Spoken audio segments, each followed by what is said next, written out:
Hey everyone, it's Lexie. So in today's video I'll be doing a spoiler-free review of Lilac Girls by Martha Hall Kelly. I feel like this review is very much overdue because this was a book I read when it first came out, I want to say in 2017, and I really enjoyed it the first time I read it, and I kind of forgot about it at that point, and then I reread it in 2019 with my aunt, and I just re-fell in love with this, and I'm kind of kicking myself for forgetting about this book. So I feel like I've talked about it a lot now since I've rediscovered it, and I feel like it is in need of a review of its own. So this is kind of a spoiler-free review, so you don't have to worry about being, told all the important things that happen in here. But basically the premise of the story, it follows three different women at different kind of parts of the world during World War II. We follow Kazia, who is a Polish woman who gets sent to Ravensbrück, which is a concentration camp where they tested on women. They did like medical experiments. We follow Herta, who is one of the Ravensbrück's doctors who's doing the testing.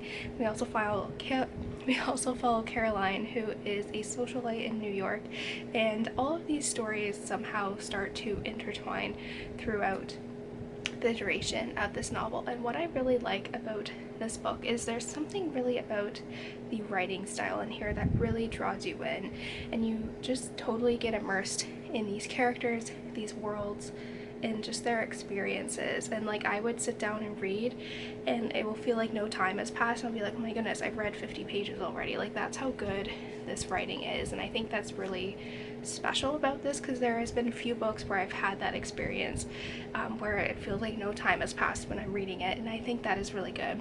The author also does a really good job at kind of jumping around from the different storylines.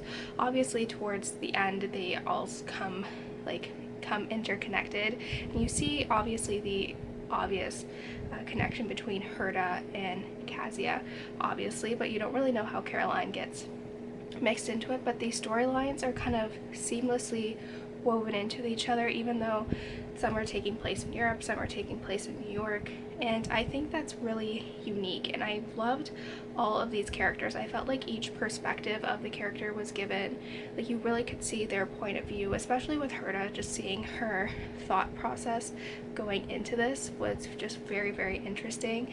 And this is loosely based off of a true story. Caroline and Herta were two real people. I believe Kazia's story was kind of a bunch of women's experiences kind of woven into one, but I think that's what makes this book so unique, is just how she's able to just seamlessly weave in these storylines of these different women who are at different kind of, basically just at different points, have different points of view of the war, and had different experiences and had their own struggles during the war. And I think this is what the book really does a good job at portraying, and the author, I applaud her for doing that.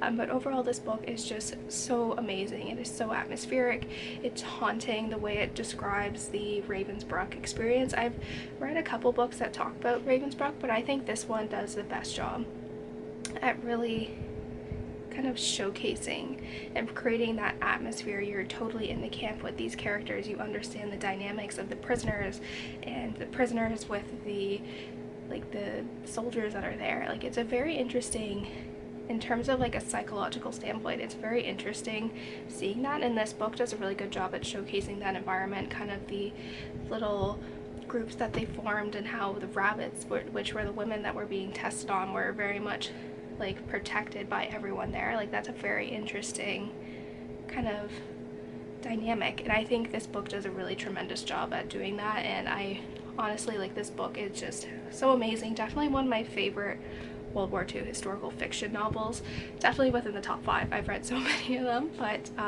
yeah, like I said, I'm really disappointed that I forgot about this book, but I'm happy that I got reacquainted with it, and I hope many of you pick this up as well, because it is so good. I cannot stress how much I love this. So that's it, guys. Thank you guys so much for watching. I hope you guys enjoyed this video. Let me know in the comments below if you've read this book and what you thought about it and all that stuff, or if you're interested in reading it. But yeah, thank you guys so much for watching. Don't forget to give this video a thumbs up, and I will see you guys next time. Bye, guys.